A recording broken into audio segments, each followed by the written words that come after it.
بسم اللہ الرحمن الرحیم۔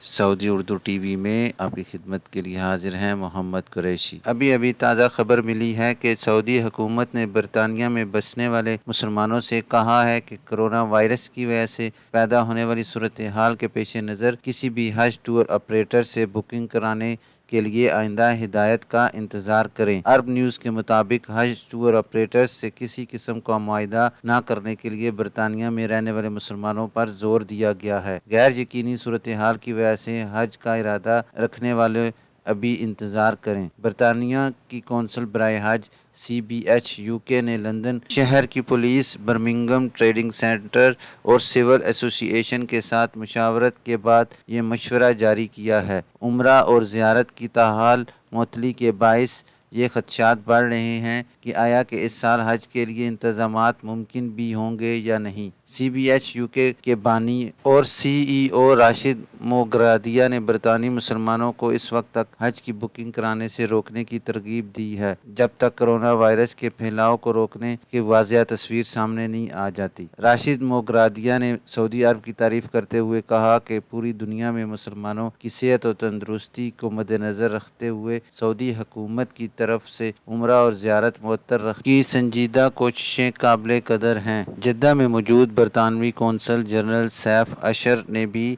برطانیہ میں رہنے والے مسلمانوں کو حج یا عمرے کی منصوبہ بندی کرنے سے پہلے سعودی عرب کی جانب سے واضح اعلانات کا انتظار اور اس پر توجہ رکھنے کا مشورہ دیا ہے۔ برطانیہ کے رکن پارلیمنٹ اور حج و عمرہ کی آل پارٹی پارلیمانی گروپ کے سربراہ یاسمین قریشی نے بھی برطانوی مسلمانوں پر زور دیا ہے کہ وہ سعودی وزارت حج کے مشورے پر عمل کریں اور جب تک کرونا وائرس کے انسداد کی واضح صورت سامنے نہیں آ جاتی ان کے حج منصوبے پر عمل پیرا رہیں۔ فراڈ اور دھوکہ دہی اور سائبر کرائم کے خلاف برطانوی نیشنل رپورٹنگ سینٹر نے آگاہ کیا ہے کہ مجرمانہ ذہنیت کے حامل افراد ہر وقت سرگرم رہتے ہیں اور حج اور عمرہ کا پروگرام رکھنے والے ایسے دھوکہ بازوں سے ہوشیار رہیں۔ سعودی وزارت حج کی جانب سے حج پالیسی 2020 واضح ہونے سے قبل کسی بھی قسم کی رقم کی ادائیگی یا مزید اقساط کو روکے رکھنے کی ہدایت بھی کی گئی ہے۔ ابھی تک کے لیے اتنا ہی، ملتے ہیں انشاءاللہ نیکسٹ بلیٹن کے ساتھ۔